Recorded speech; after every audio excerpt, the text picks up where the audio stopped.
Neely Fuller Jr. returns to our classroom and he'll file another chapter on his tome on racism and white supremacy. Now, one of the questions we'll pose to Brother Neely is if the cooperation of whites is needed to end the system of racism and white supremacy. You know what he says about the system. If you don't understand how that system works and all that it entails, then everything else that you think you understand will only serve to confuse you. He's going to be here later this morning. Before we hear from Brother Neely, though, Detroit activist Shushanna Shakur will provide information from the Coalition for Property Tax Justice. This is for Wayne County residents. Sister Shushanna will also update us on the water crisis in Jackson, Mississippi.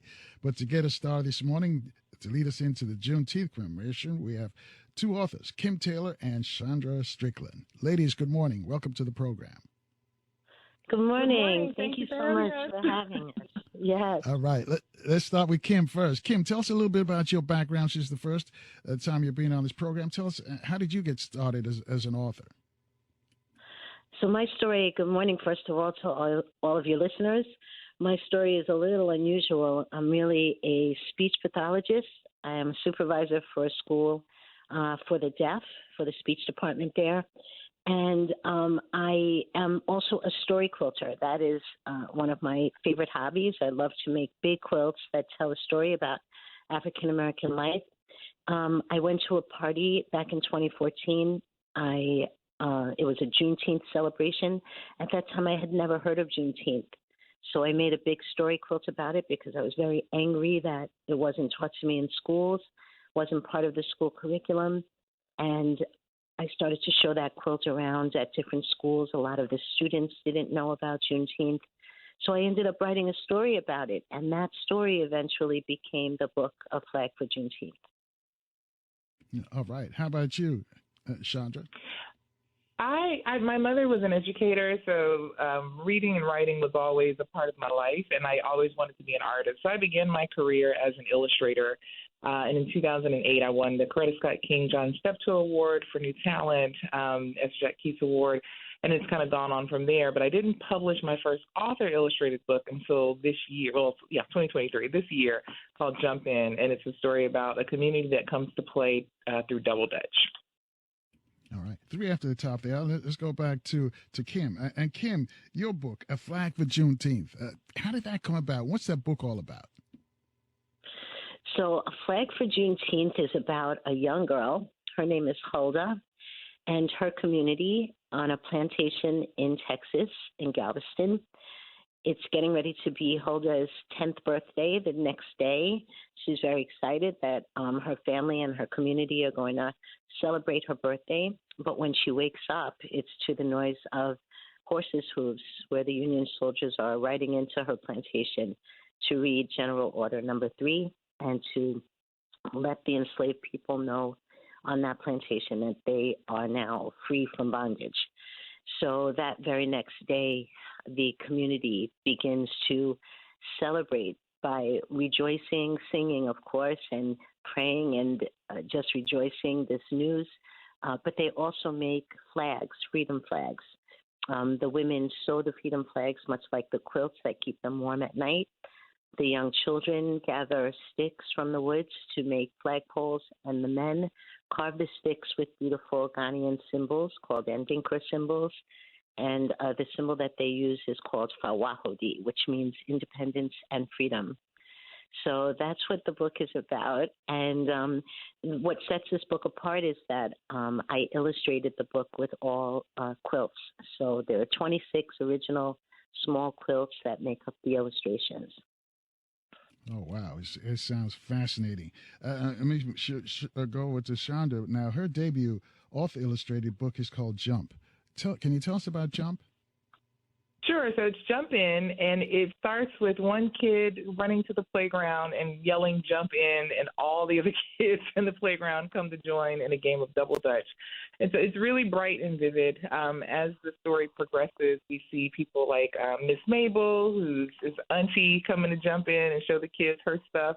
and then we have the Reverend coming to jump in. So it's really rhythmic. It's written in rhyme, and it has a great refrain, which is jump in over and over again, which invites kids to play. And then it has these really cool gatefolds. So whenever someone comes to do a new trick in the ropes, the book kind of opens up to be extra large so they can show off their stuff. So I had a great time writing this one, and reading it to kids and having them yell, jump in at me is the best thing ever. All right. 6 minutes at the top. I got a question for both of you guys now about the new technology that's being used, AI, Chat GPT. And let me first start with Kim. How do you think it's going to impact the entire book industry from writing, creating, illustrating? Because you can just press a button, you just put the information in that you want.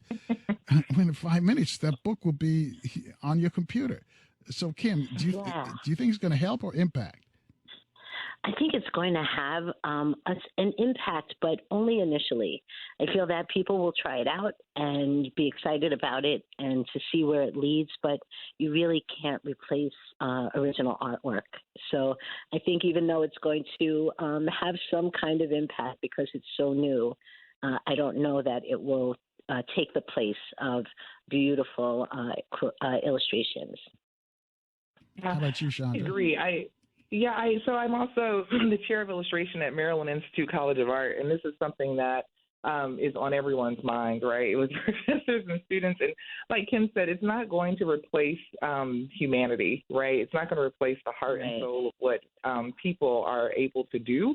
I think it might become an interesting tool for artists to help them elevate their own art. But in terms of actually replacing the artist, I don't think that's going to happen. It's a wild world. I was just listening to an article about AI and science and brain chips and all of these things, and I'm just like, wow, I can't believe we're here, right? It feels like an Octavia Butler novel. I don't think it's going to replace humanity, but it will be interesting to see how it does develop and how people use this technology as tools. And Kim, do you think the audience will know the difference, though? We talked about it. We talked on the music industry as well, and other areas where AI is impacting. And once you put it out, you could have somebody clone your thoughts and your style, and put it out, and just probably use a different name, or probably use your name, and then we get into all the legal aspects of who gets paid. But do you think the consumer will know the difference? That's my question.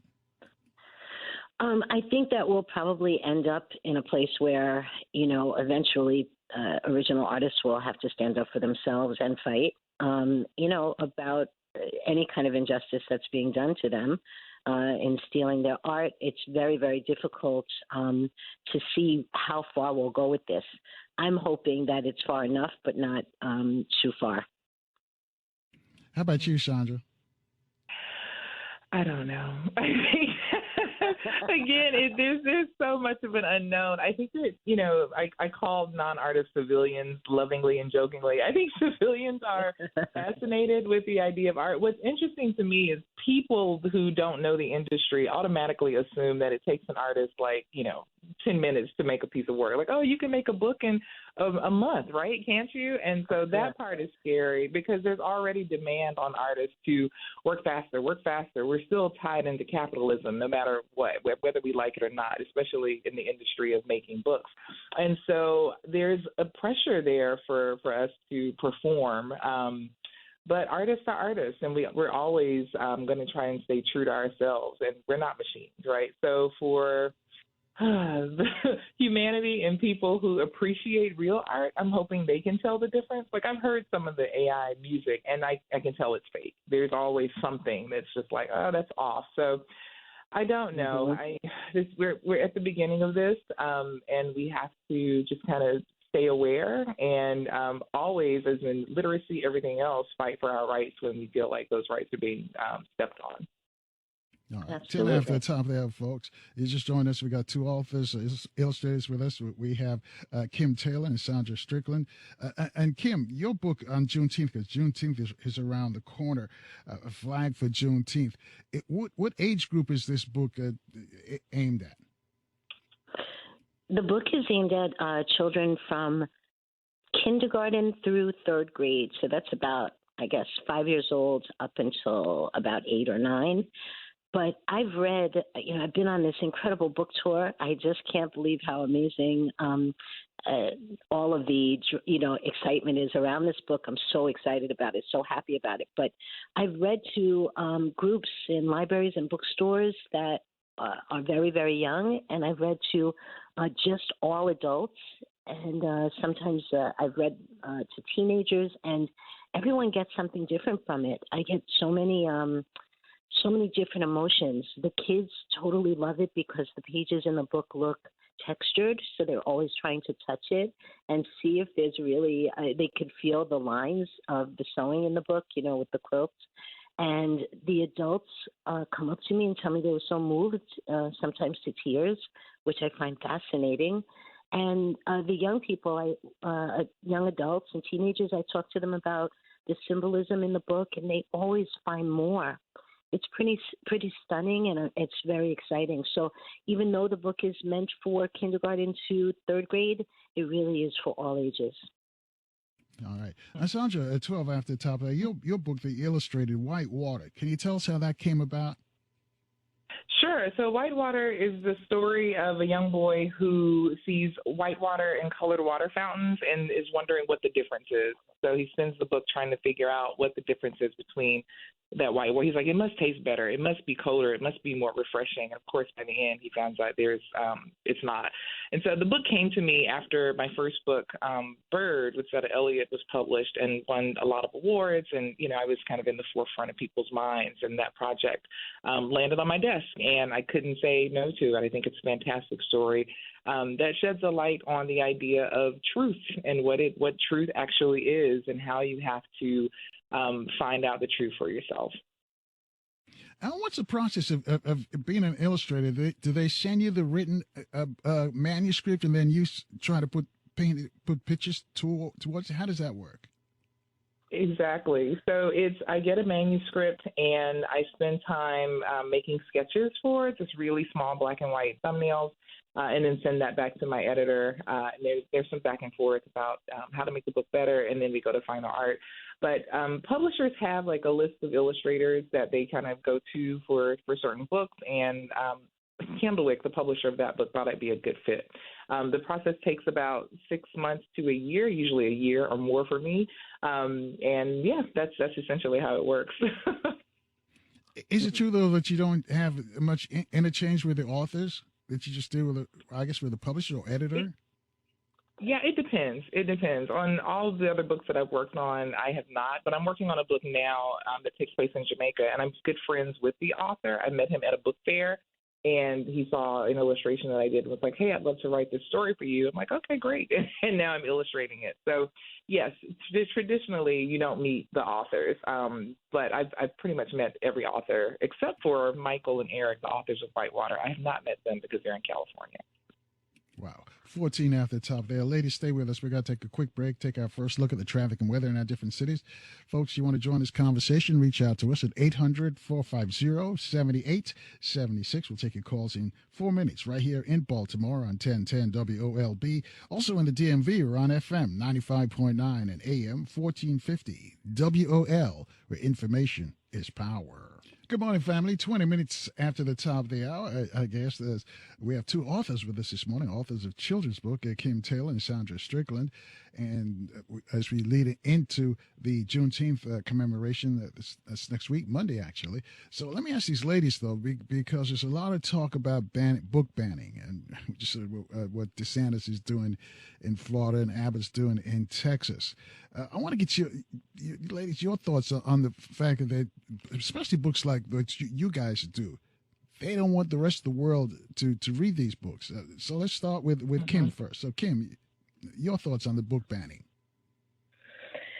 Of course, I feel like I'm sure most of us feel that book banning is not only against our constitutional rights to express ourselves, but it's also a smack in the face because we're banning books or they're banning books that they feel are threatening. And history should not be threatening. Black history is American history. It's not a separate entity. When I was in school, I learned all about several different wars fought by America and other places. And, apparently I was strong enough as a child to learn about those and not be, affected in a negative way. So, there really is no excuse for banning books that talk about history or anything else. There should be no threat in that. Mm-hmm. How about you, Chandra? I agree.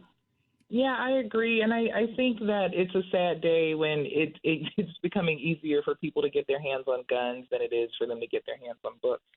And so one of the ideas around book banning is, you can't ban books if people are buying them, right? So I know that we place a lot of power in the hands of librarians and teachers as well we should, and they definitely need support in this day and age because of book bans, because of budget cuts.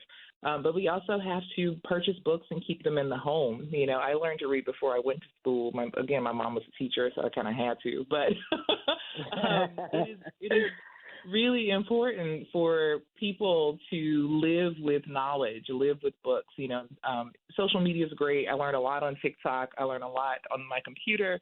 But I also keep books in the house because I like to have access to all of the truths, right? And we know that history historically has been written to benefit the mass, and it's important for us to be able to access our real truth as well as the truth that we've been fed in schools and things like that. So it's a sad day, I think, aren't we bored of it? Aren't we tired of racism? Aren't there other things? We're in this new age of technology. And my question with that also is, what are people going to do now to exclude Black and brown folks from that experience, right? And so we have to be up on history, what's been done, so that we understand what's possible and what we have to fight for next, because we're always going to have to fight. We can never be complacent about our freedom in this country. All right, 24 after the top. On that subject, though, Kim, your book, A Flag for Juneteenth, who needs to read this book more, our people or the other folks? It's interesting because during my little book tour, I've noticed that the other folks are the ones that are coming out to hear my story, to hear the story of Juneteenth, to hear the story of our people. And I feel that we need both. I'm very excited when I see my own folks, of course, because we need to learn as well. But I think with the story of Juneteenth, I've heard some conflicted feelings. I did an interview the other day where the interviewer said she wasn't sure how to react to Juneteenth because she felt like, as a African American woman, she should feel like it's something that shouldn't be just excited, everybody running around buying things from the store or whatever, for Juneteenth. But it really is more than that. I think there's room for both sides. You can feel that it's a very serious and solemn and beautiful celebration, but you can also rejoice. There's room for both of those feelings. And she really did agree with me, and she said that she's going to feel differently now and look at the holiday differently. So, yeah, we definitely need to come out, support our writers, support people who write about our history, but we need both sides to really look at it in the face and see what it's all about and recognize that it's not threatening. A white woman that came to one of my shows said, your book probably won't be banned because it's not threatening. And I said, history should not feel threatening to you. So it is a very interesting concept, yeah. 26 after hour, and that's interesting what you said. It isn't threatening, and I got to ask Chandra this. Her book, the illustrator, The Whitewater. These are some of the stories they don't want the rest of the world to know, or their children to know, that this sort of racism existed in this country. Your thoughts on that? Should white children know about, especially should they get a copy of Whitewater? Absolutely. I mean, why are we hiding from things that happened, right? We can't sweep it under the rug. We shouldn't sweep it under the rug. I think it's an opportunity to learn. I mean, there's the adage that if you don't know your history, you're going to repeat it. And we're seeing that, with the past few years with our most recent, before Biden president, and what Republicans are trying to do now.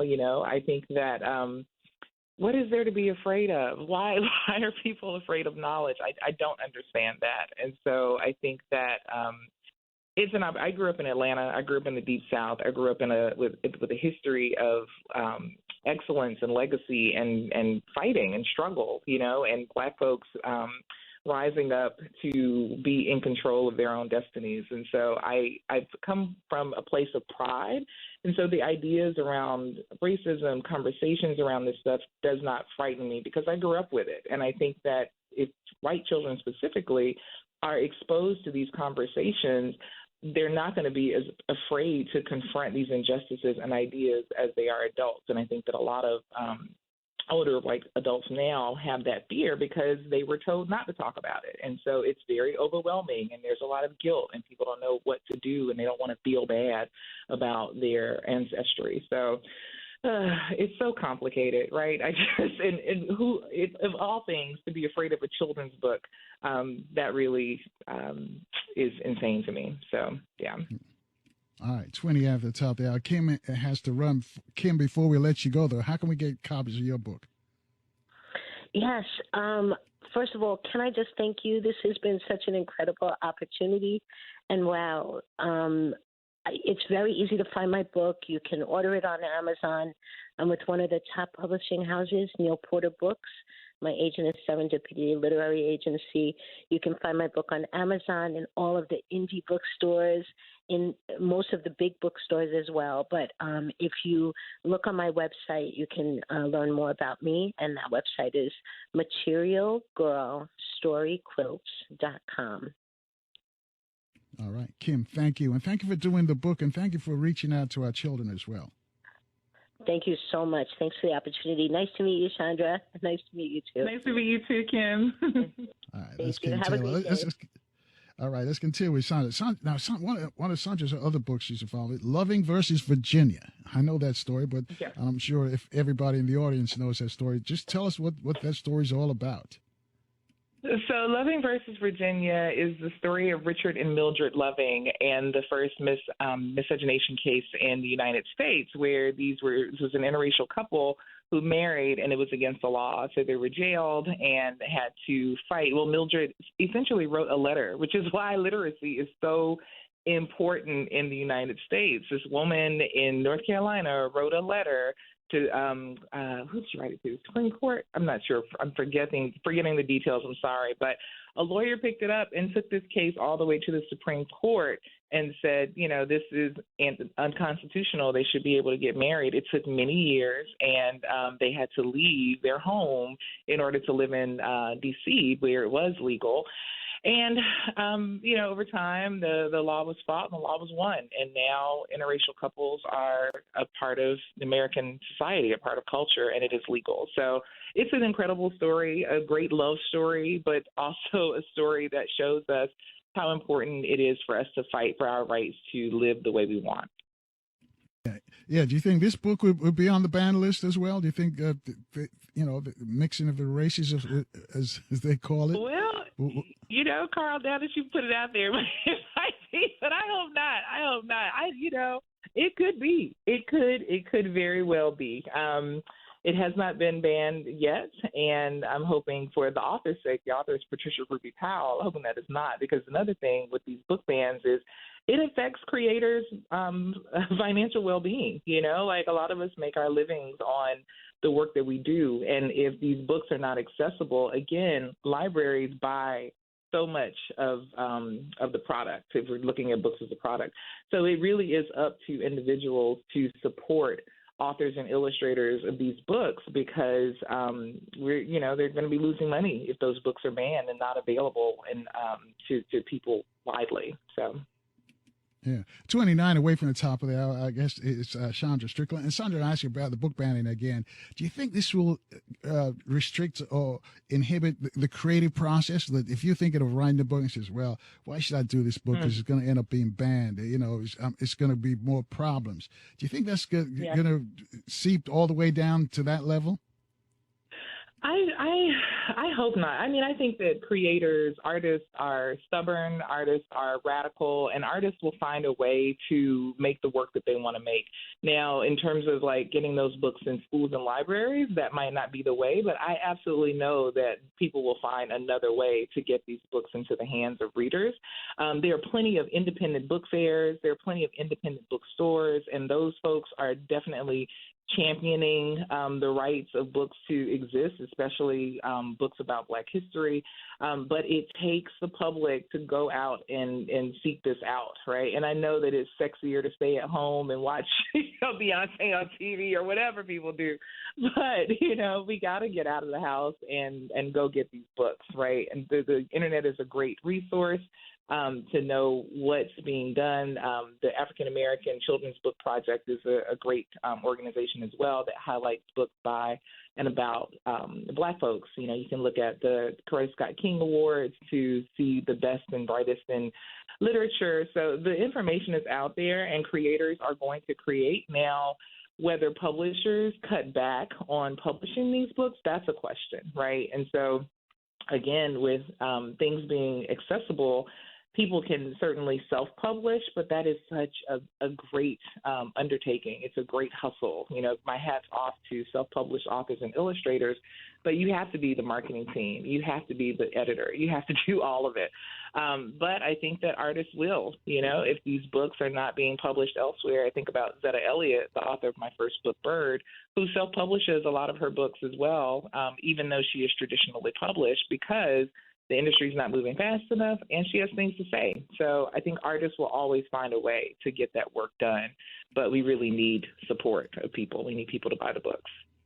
All right, 26 away from the top of the hour. We're going to take a short break, take our first look at the news, traffic, and weather. I guess Chandra Strickland. And Chandra, she's an award-winning author and illustrator. She's illustrated books for Toni Morrison and Dolores Jordan. That's Michael Jordan's mother. When we come back, we want to talk about that first with Toni Morrison. But let's take a look at the traffic, weather, and news in our different cities. We'll be back in 4 minutes with our guest, Chandra Strickland, right here in Baltimore on 1010 WOLB, also in the DMV on FM 95.9 and AM 1450 WOL, where information is power.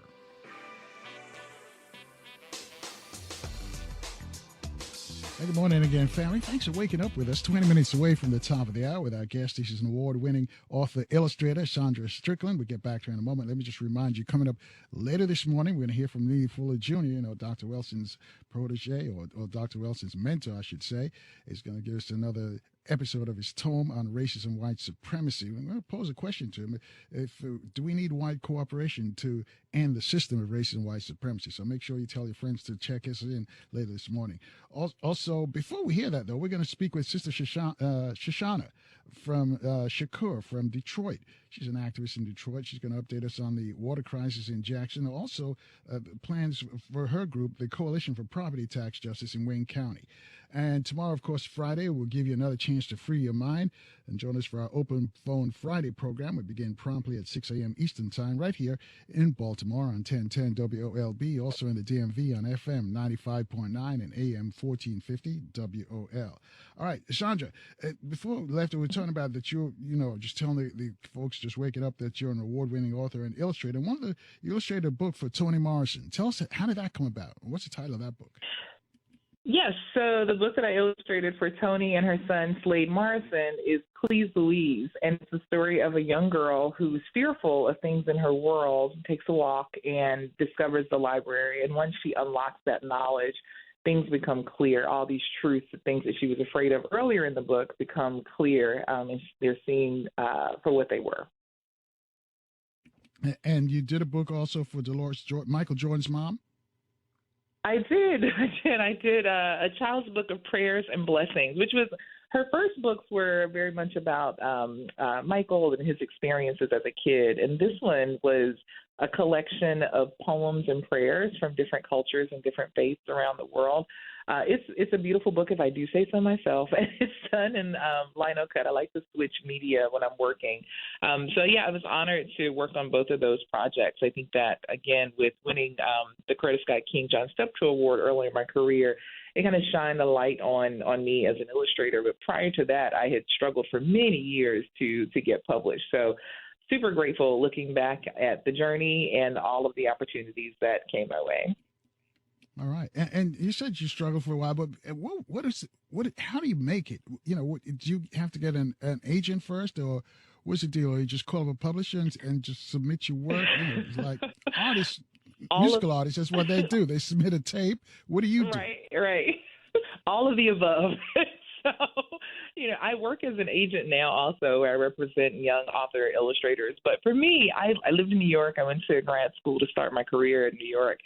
And I hit the pavement. I knocked on doors. I emailed editors. I found books that had lists of all the publishing houses and contacts, and I would try to meet these people and show my portfolio.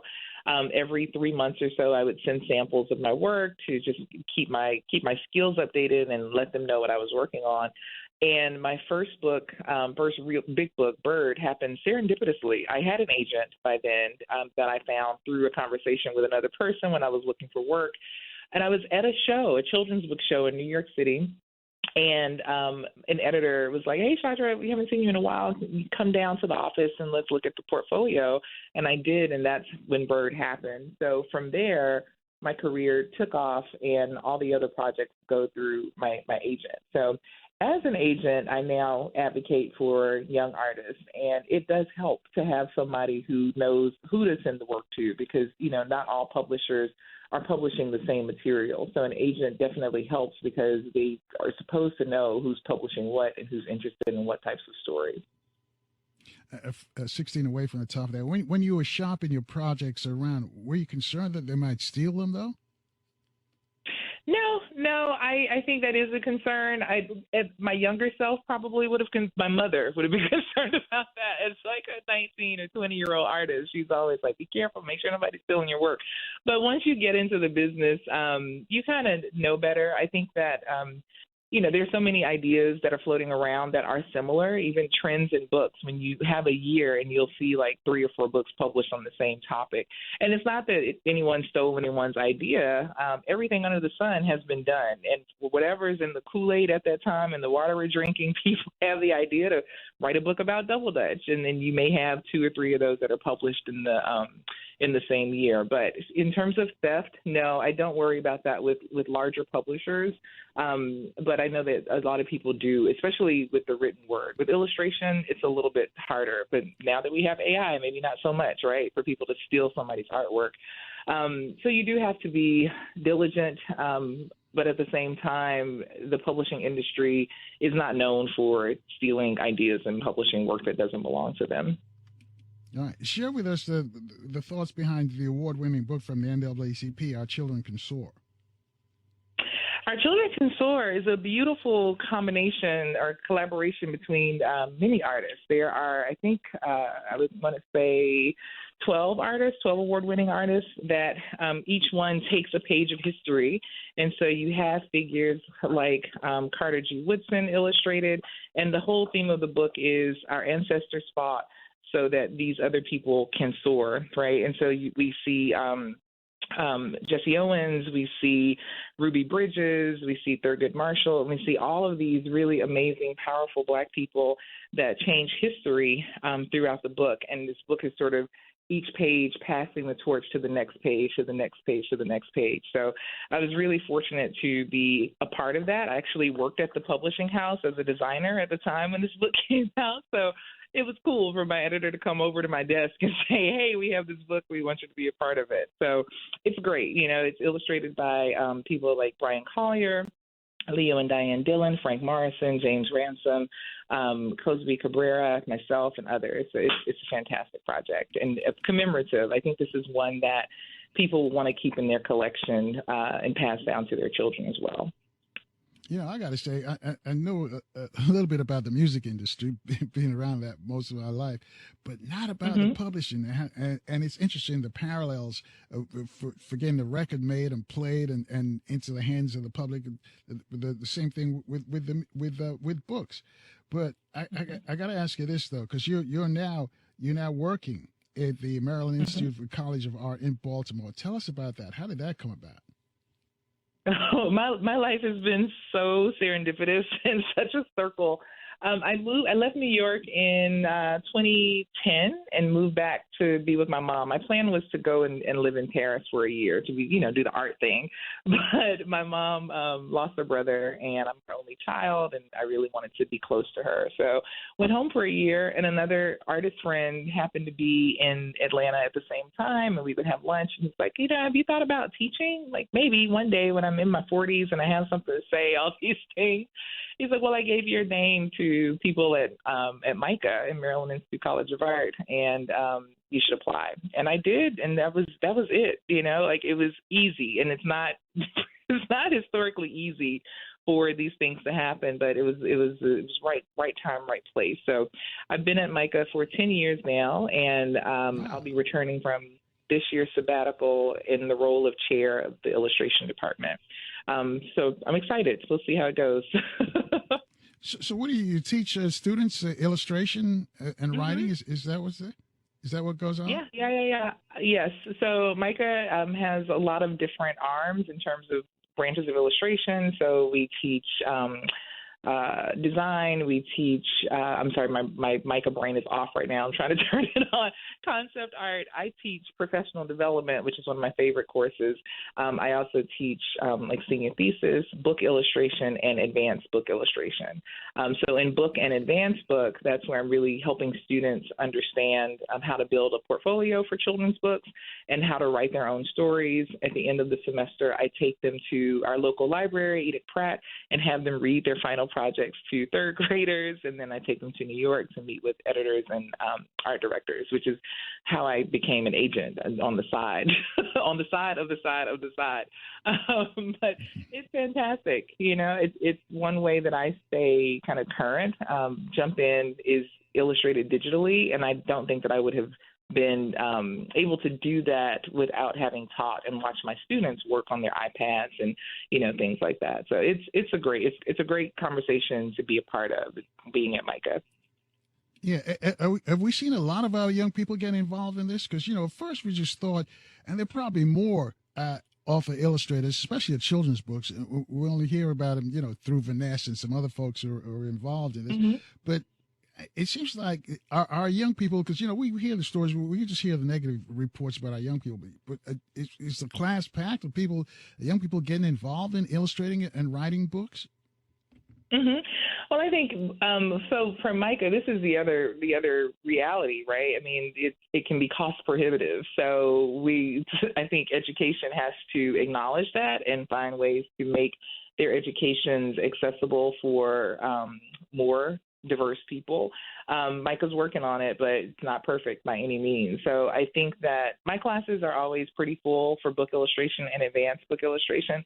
And I think it's not necessarily because of me, but because of the idea that I do bring in professionals and I do kind of try to connect them and push them into their careers a little faster, right? When I was in school, everything was taught in theory, right? But it was never like, oh, you can actually do this. Let's go meet a publisher and show them your work. And so I think that is an extremely important component of today's education, especially art education, is showing them a real pathway forward, because at the end of the day, people have to make money. Now, outside of MICA, there are lots of other places that will support bookmaking. There's the Society of Children's Book Writers and Illustrators. There's the Highlights Foundation. So without, spending that big price tag on going to school for 4 years, there's so much information on the web and other ways to do it. People have online classes, self-included, competitions. I worked with the Ezra Jack Keats Foundation to start the Baltimore bookmaking competition a few years ago for elementary school students, and the winners won like $500 and got their book shown in the library. So there are lots of ways and lots of organizations, an Open Book Foundation, bringing artists and teaching artists into schools that are there championing creativity of young people and encouraging them to write their own stories, because that's also such an important component of this conversation around book banning, around our constitutional rights, is being able to be empowered to know that we can and that there's a place for us. Ed, away from the top of that, we'll come on a break real soon. But let me ask you this, though. You're working with young people.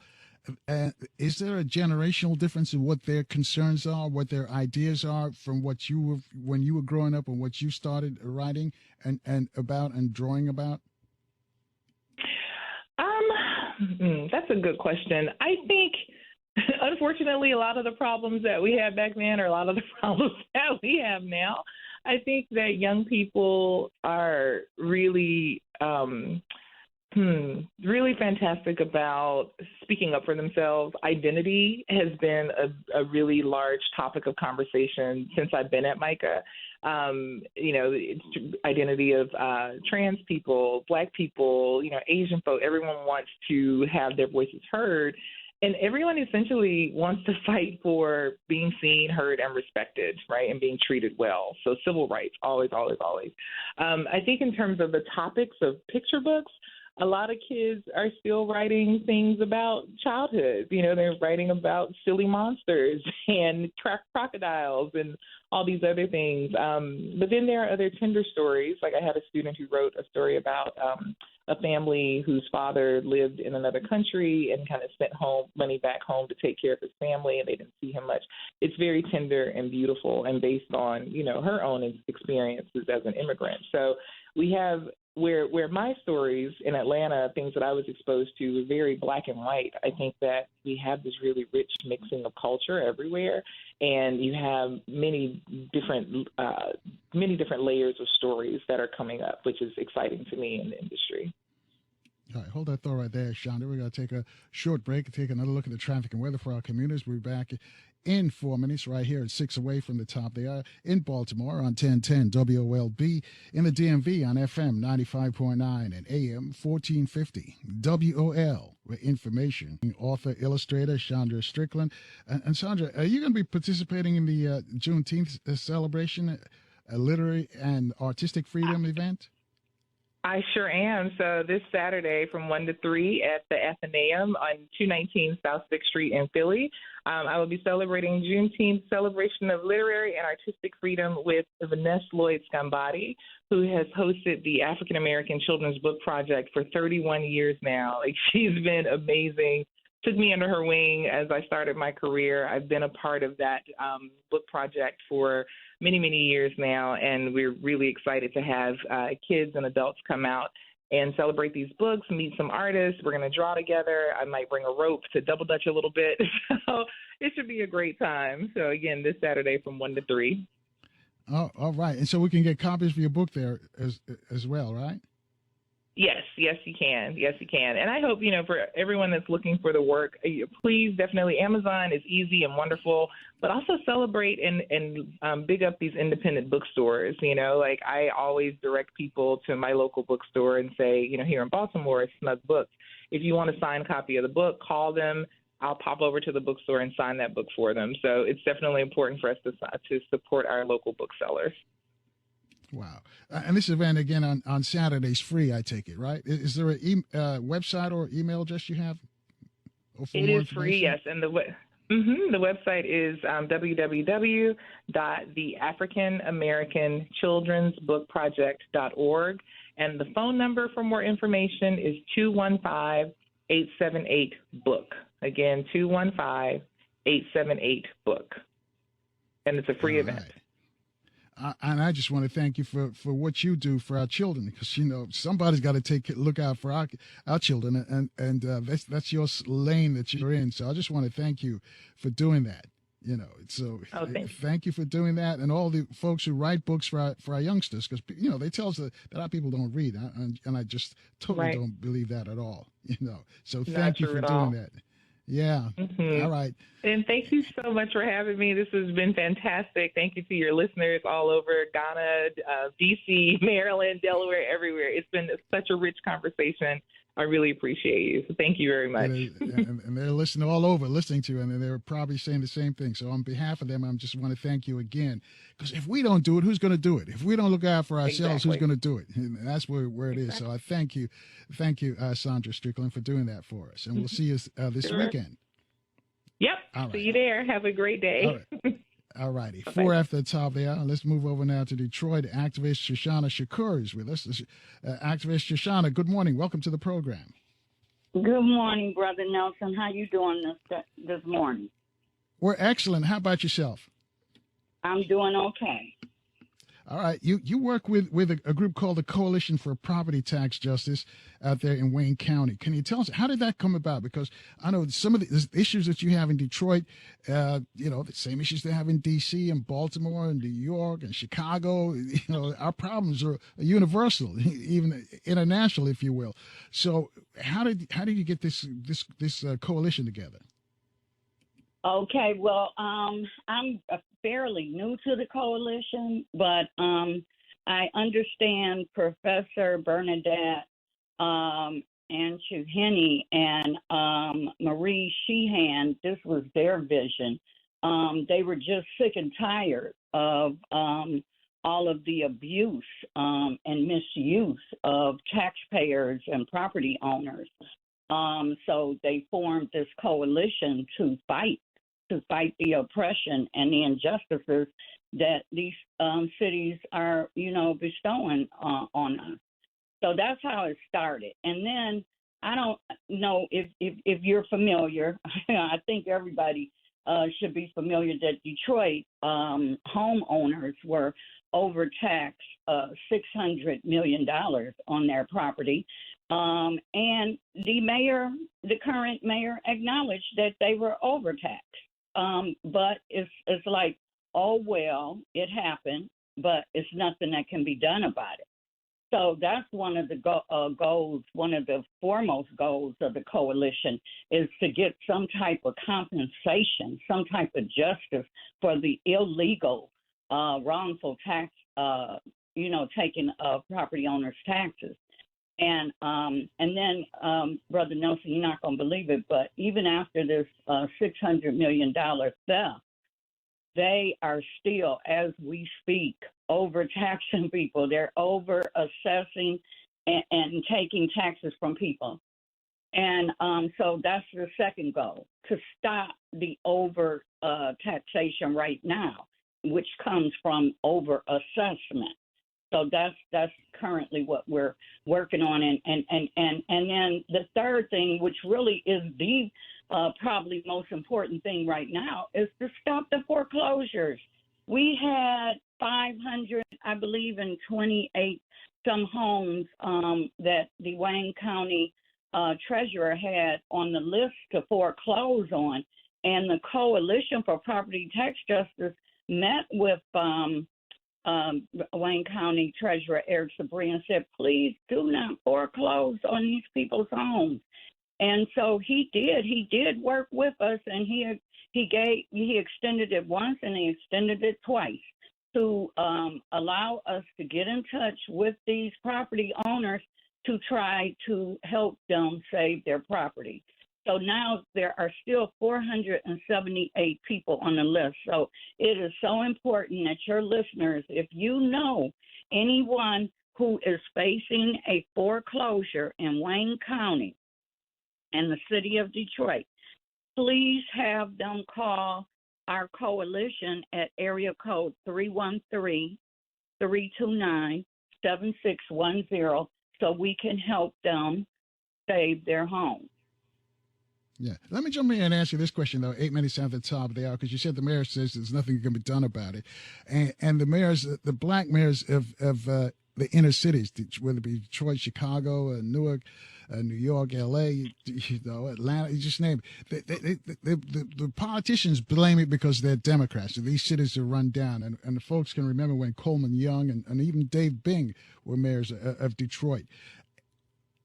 how much has the Detroit changed since the Coleman Young days or the Dave Bing days? Because they were blaming the fact that somehow our people can't govern these cities. That the cities are out of whack. They'll point a finger at what's going on in San Francisco, and it needs a quote unquote a white person to take over to save these cities. So, what has anything improved since the changing of the guard in Detroit? No, everything has not improved, Brother Nelson. It's improved for the, our city is open for white settlers. They might have a neon sign blazing somewhere. Come on in and get Detroit's property. It may have improved for those folks who are coming in, settling in Detroit. And some of them, and I'm not against anyone who wants to live in the city of Detroit. I think it's a beautiful thing. But some of these people are the same people who were a part of the white flight, who fled out of Detroit in the 60s and, left. And now, you're coming back in the city. And the Black people who stayed in the city throughout these years, they're being priced out of everything. They're being priced out of buying homes. They're being priced. They're being, not considered for some jobs that other folks are considered. And we have a problem with our government here, not just the white mayor, but some of the city council members who think it's all right to give these white rich philanthropers millions of dollars, like Dan Gilbert and Illich. They just gave Illich for a new development $600 million, but yet you took. I'm sorry, it was $800 million, and then you took the taxes from these people, and a lot of these people lost their homes.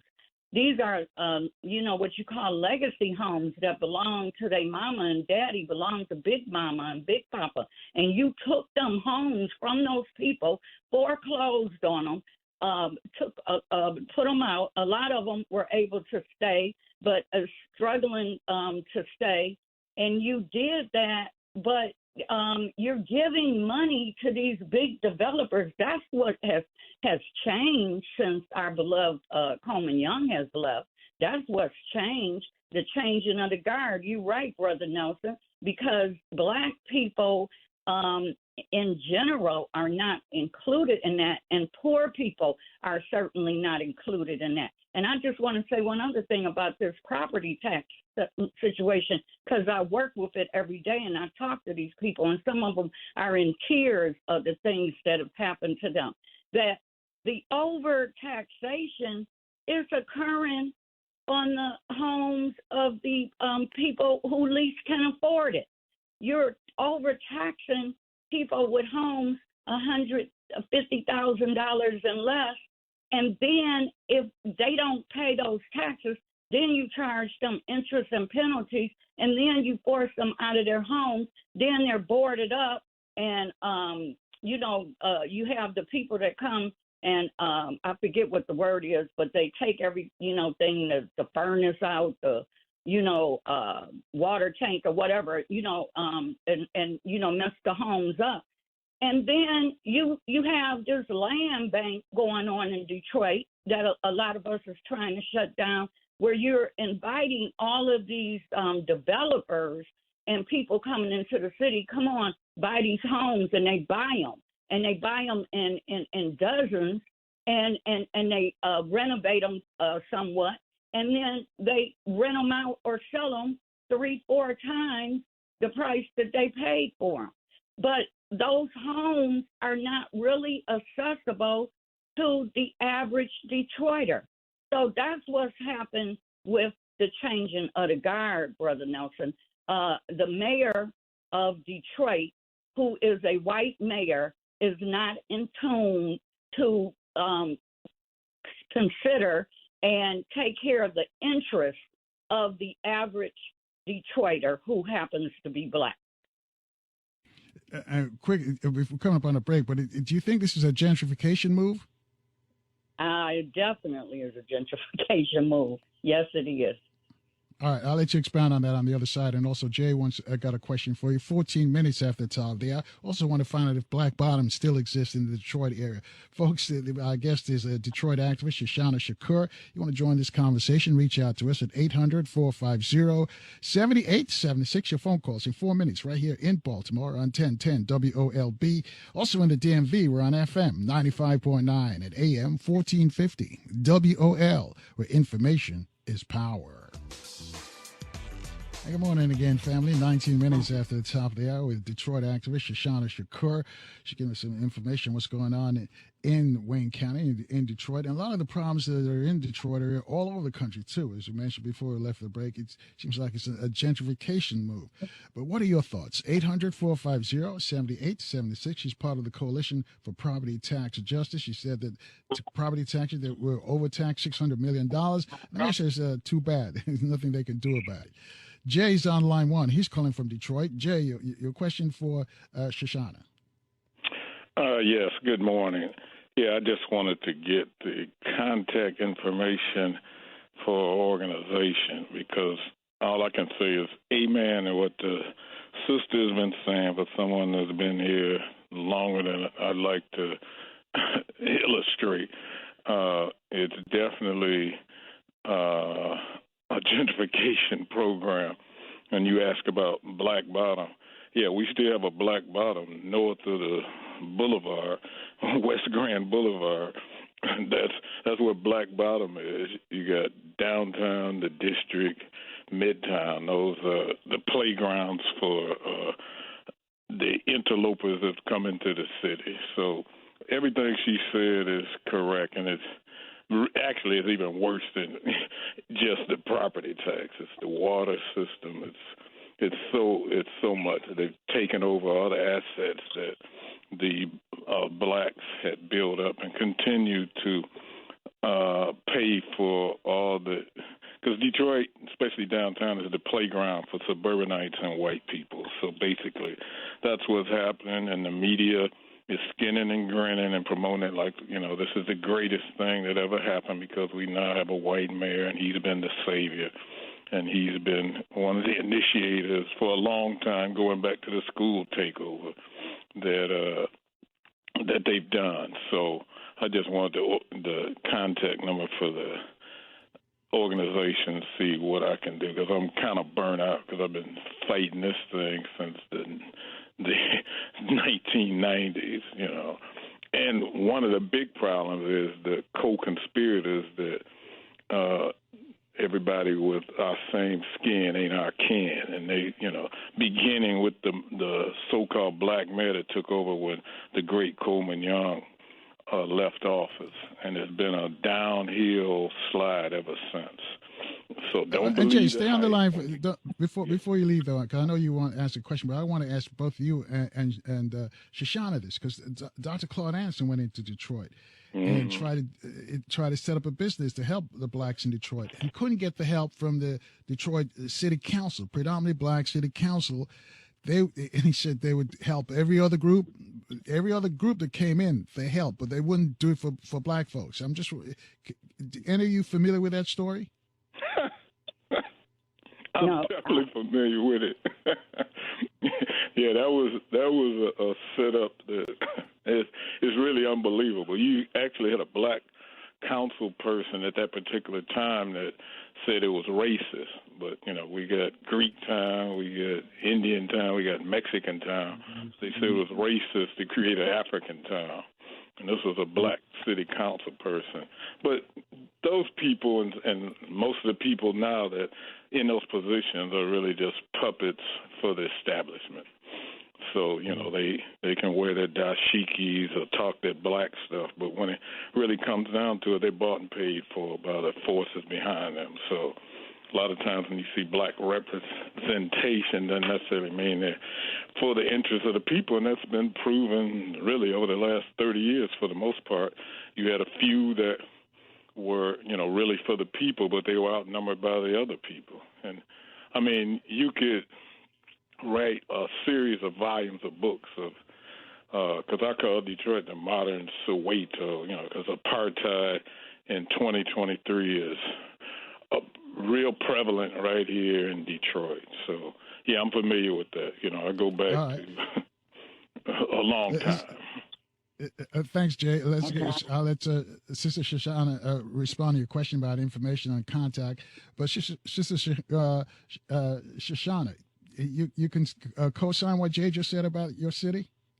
Oh, my God, I co-sign it. And I would say, Brother Nelson, you should have had Brother Jay on your show this morning because he was right on target. Everything he said was right on target. And I would only add to what he said that I always thought of Detroit as the Mecca of the black, population in this country. Because if you look at Detroit, some of your most revolutionary progressive groups were formed here and organized here, including the Nation of Islam, the Republic of New Africa. The Black Panther Party was not started here, but it had a big presence here. And the League of Revolutionary Black Workers groups. I could go on and on and on. And then we had the magnificent Coleman Alexander Young, who did so much. And they've been plotting ever since he took office of how to, get Detroit. It's kind of like Trump, make America great again.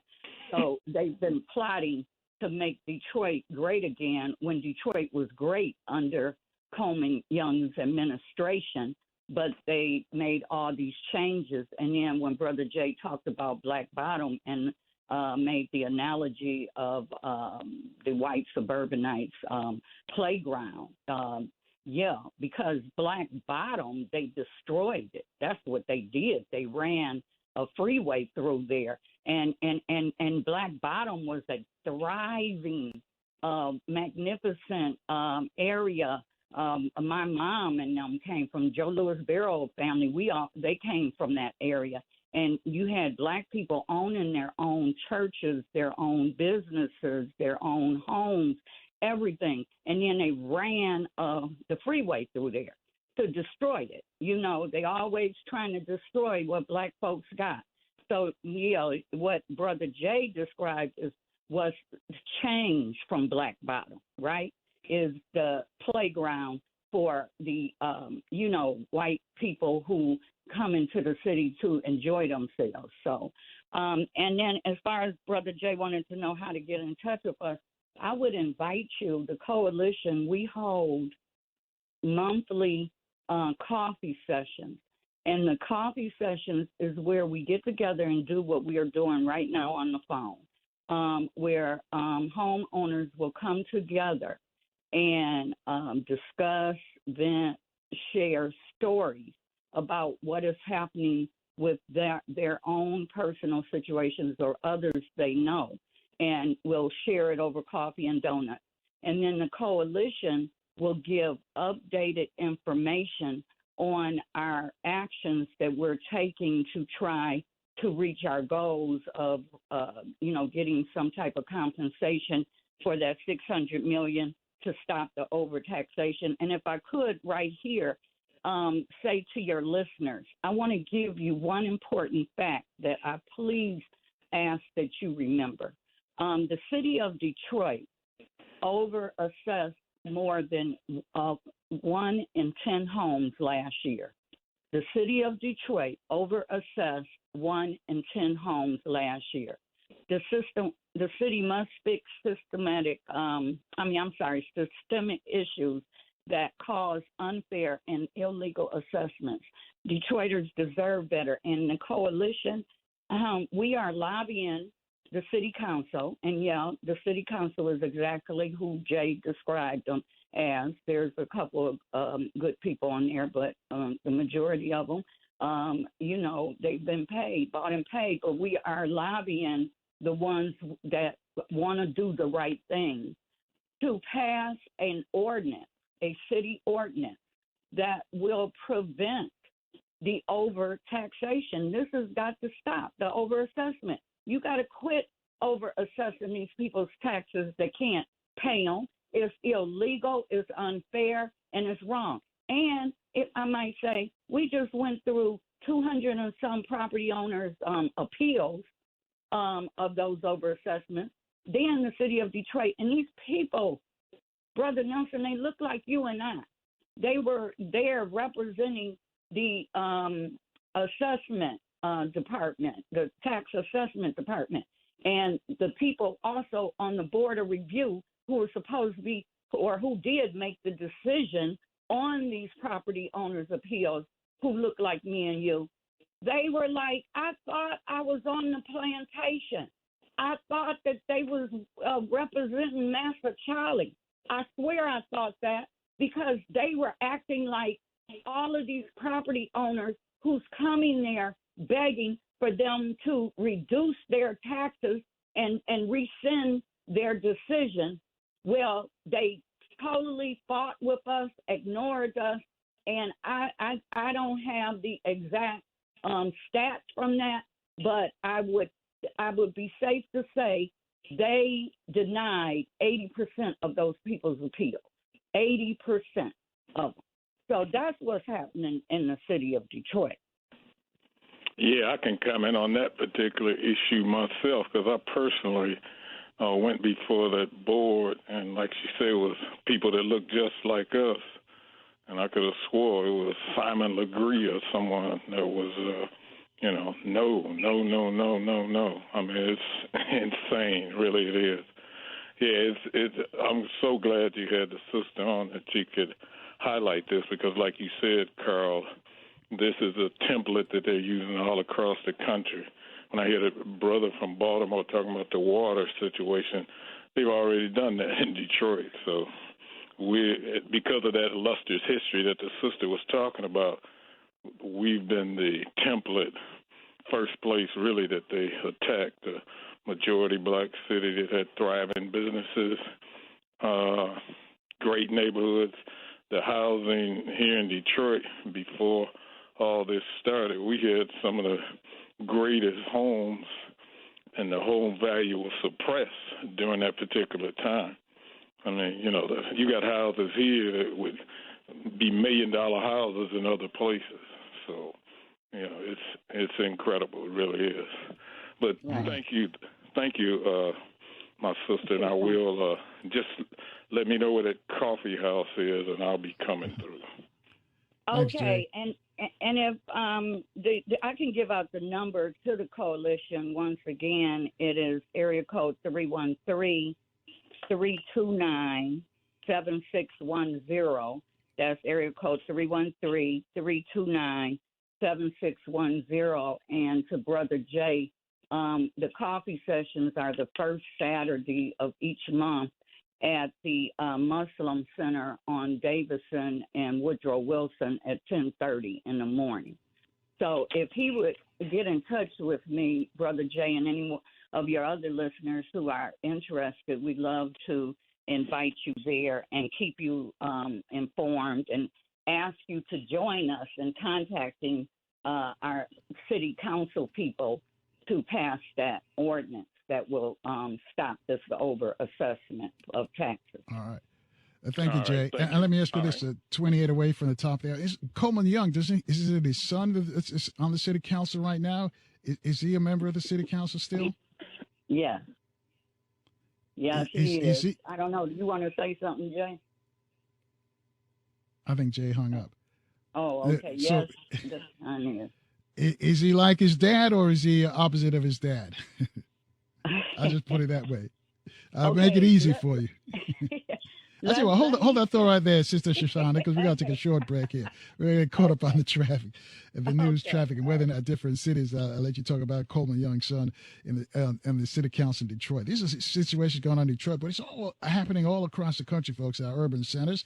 And this is what's happening in Detroit, and it seems like it's a gentrification move. Sister Shushanna Shakur, she's an activist in Detroit. She's also going to give us an update on what's going on in Jackson with the water issue there as well. So if you want to join this conversation, reach out to us at 800-450 7876 at 26 away from the top of the hour. We'll take your calls in 4 minutes right here in Baltimore on 1010 WOLB.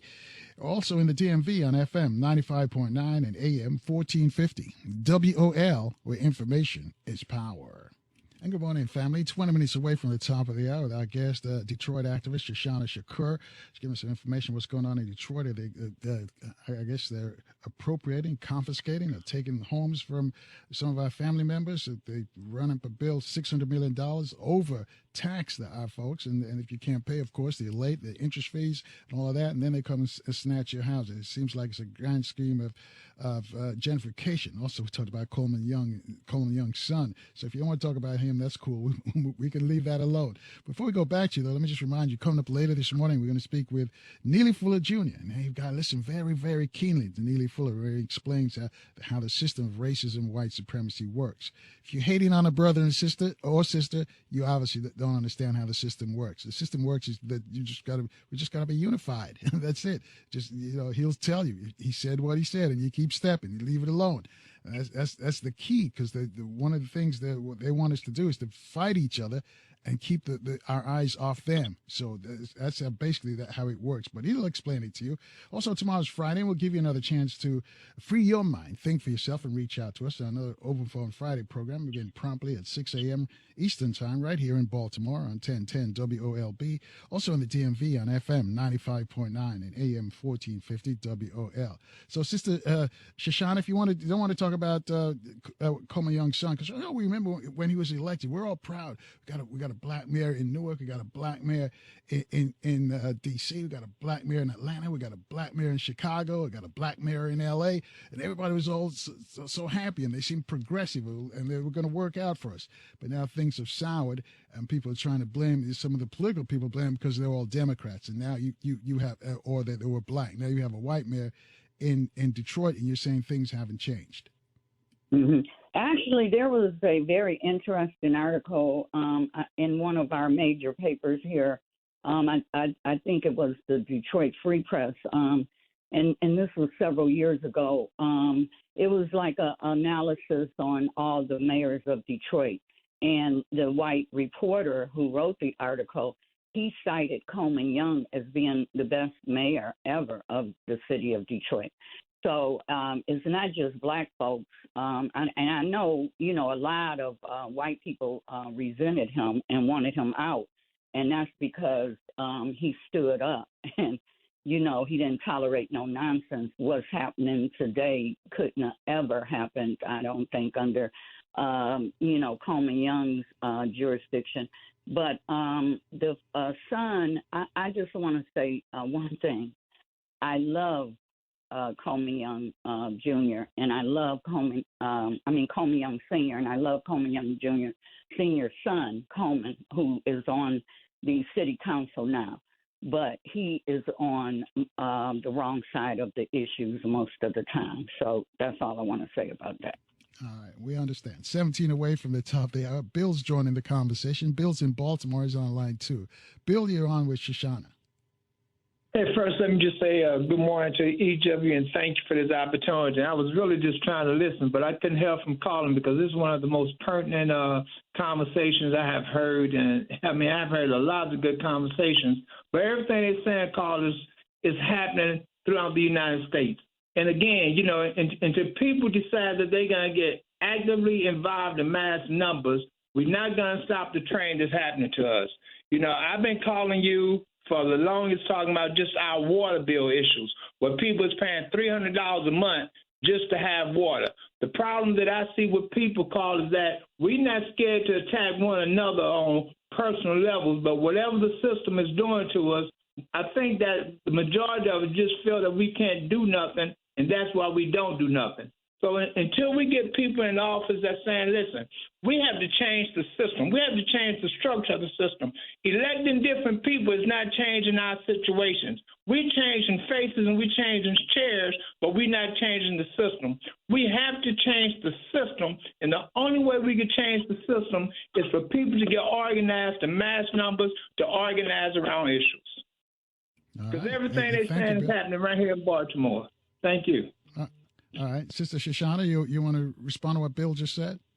Yes, Bill. I Sante Shana for that, and he is so right. And we too in Detroit are experiencing issues, like Jay said, with the water. And actually, on this past Sunday, I attended this phenomenal film that is being released now called "Whose Water." Whose Water, and they're showing it to raise funds for the water movement, and it's by a film maker by the name of Katie Levy. Katie Levy, Levy. Whose Water. If you ever see that film advertised, please go and see it, support it. Really, Brother Nelson, I had tears in my eyes from the beginning of the film to the end of the film because it features what's happening all over this country. And they even talked about some places out the country, but particularly all over this country with people's water being shut off when water should be a right. Everyone should have a right. So, Brother Bill, right with you, empathizing with you on this water situation and the horrific things that they're doing. And even during COVID, they were still cutting people's water off and putting people at grave risk. So the water situation, right, that's another one. We got to be out there fighting just like it was, pre-60s or whatever. We're, not just Trump, but we just going all the way back, and we got to fight about everything, and we can't let up. Thank you, Brother Bill. 13 away from the top there. Eric's on line one. He's calling from Forestville in Maryland. Eric, you're on with Sister Shushanna. Good morning, Mr. Nelson, for taking my call. And good morning to your guests as well. I have a comment and a question. It appears that the city officials in Detroit, here in Washington D.C., is a lost cause because the mayor, she doesn't. The Europeans have taken over to Washington D.C. And very little that been done to fight that. But in Detroit, I wanted to ask your guests, what happened to that city official, the European city official that helped appropriate, I think it was $300 million to the family, the Red Wings family that owns that team, and they was supposed to be redevelopment downtown for the businesses, for people to get jobs, but they wound up making a parking lot out of it. And then when he retired, who did he go work for? The Red Wing family. And what has happened since then? All right. Thanks, Eric. Oh, Sister Shushanna. Okay. Yeah, well, Eric is teaching me something new today. I mean, the family he's referring to has to be the Illich. The Illich is the family that I spoke of a few minutes ago that City Council just approved to give them $800 million for a new development.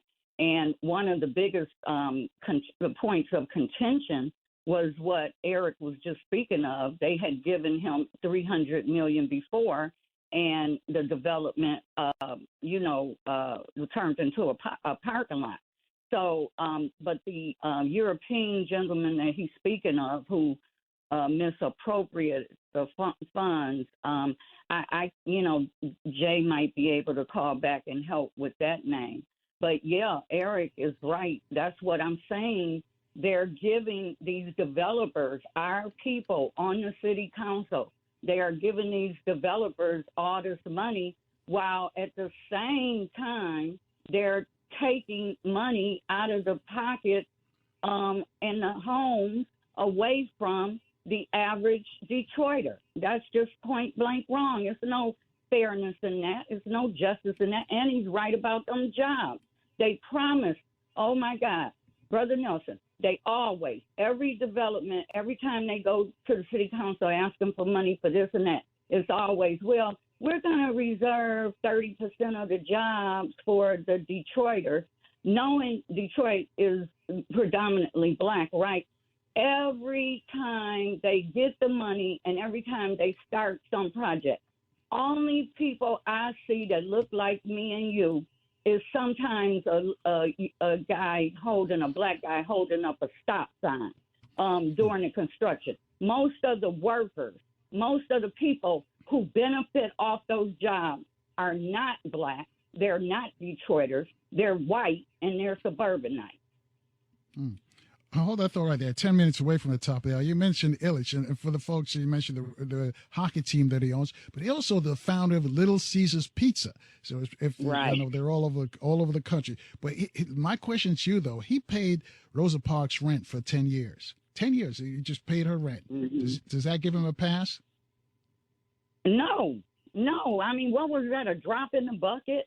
And wait a minute. I believe he owned the place. I think she resided at the riverfront. I think he might have owned that. Now, I'm not sure about that. But what did he do? No, that does not give him a pass. And Illich did stick around for Detroit. He's the Gilbert is relatively new, and Penske and some of those other guys.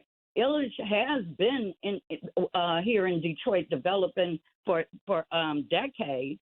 But no, what are you doing? You've also misplaced and made Detroiters relocate from their houses, from their businesses, and everything else. No, that doesn't give them a pass. All right, 9 away from the top of the hour. Let's go to line 3. Charles is calling us in D.C. Charles III. He's on line 3. Charles, you're on with Sister Shushanna. Thanks for taking my call, brother. Hey, I just wanted to make a comment, and then I have a question. I was in Detroit, and I had an opportunity doing one of the jazz festivals, and underneath everything was the talk about what was going on in the city. So I started talking to people, asking, well, what are black people doing? And what one brother said was, you can't get black people to come out to the meetings. He said the younger people generally have no interest, and I'm talking people under 40.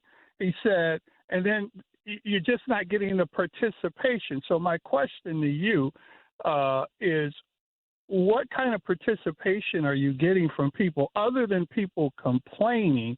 And also, I would say it's indicative of Detroit not having black representation in Congress. It shows how divided and what they've done to the black folks there. It's almost as if a sense of hopelessness has set in. And I'll take the response off the air. Thank you. Okay. Hello. Yeah, go ahead, Sister Shushanna.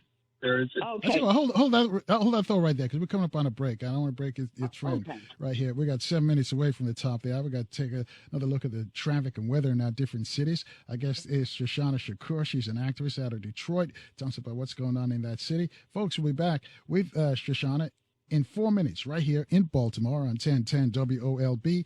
Also in the DMV on FM 95.9 and AM 1450 WOL, where information. I'll give you a heads up here. You got to listen very, very keenly. He's explaining his system of racism, white supremacy, how to dismantle it.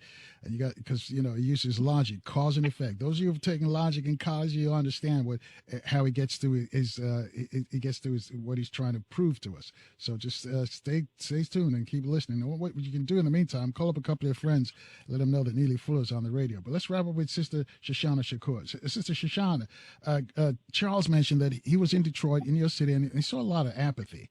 That was the question of the comment that he wanted you to respond to.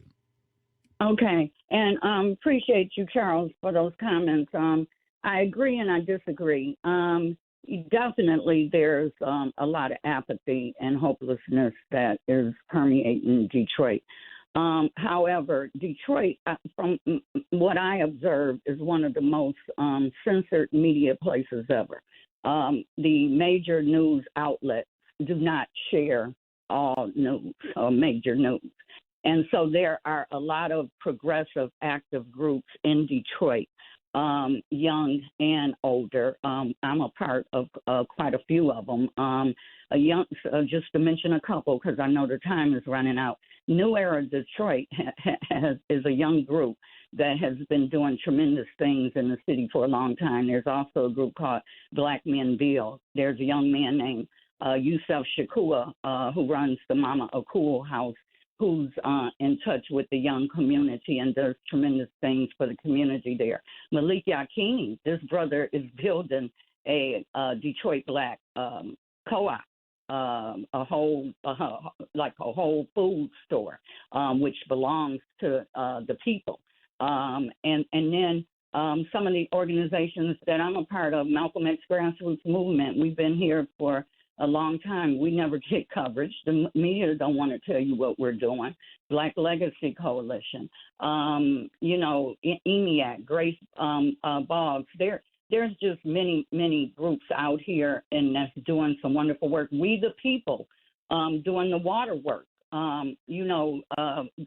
Giving out to people's homes, taking them water, fighting to get people's water shut on.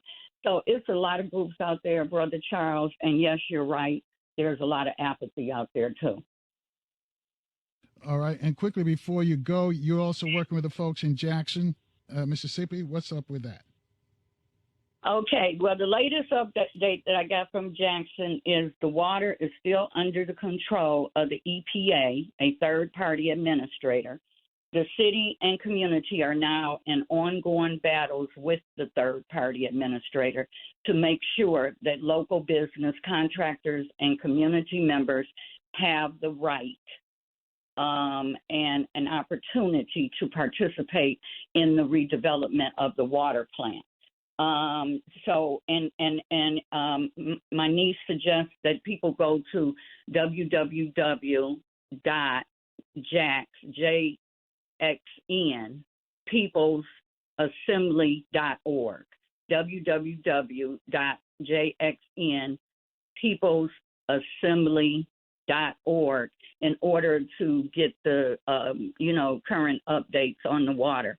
But the water, just like everything else in Jackson, Mississippi, is being co-opted and taken over by the racist regimes there. And that's why, Brother Nelson, I want to announce to your listeners, my niece, Rakia Lumumba, who's the daughter of my brother Shokwe Lumumba, who has transitioned years ago when he was mayor, and the sister of the current mayor, Chokwe Antar Lumumba. She has decided to run for the Jackson House of Representatives, 72nd District. And I am hoping everyone will support her, because she is going to represent the people. She has a vision to protect our democracy by increasing access to information and participation in the legislative process. And not to give you a whole bunch of red stuff, but Rakia has been involved in the Mississippi Poor People's Campaign, the Rapid Response Coalition. She was out there every time in the last decade that they've had the water crisis down there, going door to door, taking people water. She's not just, talking the talk, but she walks the walk. She's an attorney. She's worked on the bail fund coalition, trying to get rid of, the bail system. So she's done a lot. And you can find out about Rakia by going to Rakia, Rukia, Lumumba, LUMUMBA.org. And that's RakiaLumumba.org. And we're asking you all to please support her, because Jackson, that is our sister or brother city who, falls behind us in the majority of Black people in a city. And they are so much in need of help, because they're just trying to take over everything, the court system, the police, everything in that city. The water that they put, and then they are the people who's responsible for the crisis and started the crisis. So now they're trying to take over it after they are responsible for it. Yeah, that's what they do. They start the crisis and they come up with a plan to solve it. Sister Shushanna, thank you for the work that you do in Detroit and also in Jackson as well. Thank you for sharing all this information with us this morning. Okay, Brother Nelson, I appreciate you always for having me and all the work that you do.